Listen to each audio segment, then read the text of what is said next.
Direktur Reserse Kriminal Khusus Polda Metro Jaya, Kombes Pol Auliansyah Lubis membeberkan fakta baru di balik kasus Dea OnlyFans. Kombes Pol Auliansyah Lubis mengatakan Dea telah membuat konten pornografi dan menjualnya di platform OnlyFans selama 1 tahun. Konten ini sedang kami dalami, namun dari pemeriksaan awal, Dea sudah membuat konten sejak 1 tahun ini, katanya dalam konferensi pers, Selasa, tanggal 29 Maret tahun 2022. Namun, Aulia menyebut pihaknya belum menemukan platform lain tempat Dea mendistribusikan konten pornografi yang dibuatnya. Sebab diakui Dea kepada tim penyidik, dirinya hanya menyebarkan foto dan video porno tersebut hanya melalui situs OnlyFans.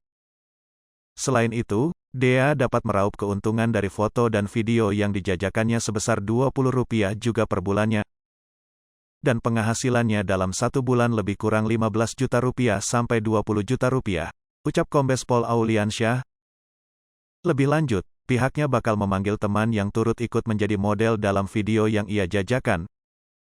Kami akan memanggil teman beliau yang ada dalam video yang beredar, nanti akan kami periksa sebagai saksi, kalau memenuhi pasal akan kami jadikan tersangka, ungkap Auliansyah.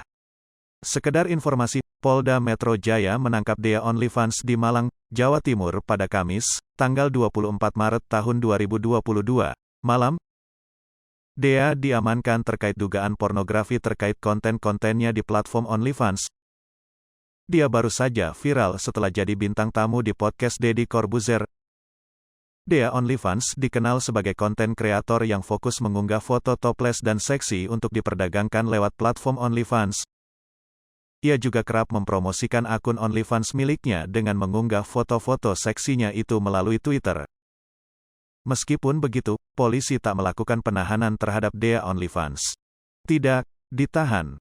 Terhadap yang bersangkutan sementara dilakukan wajib lapor, ujar Kabid Humas Polda Metro Jaya Kombes Pol Endra Zulpan saat dikonfirmasi baru-baru ini.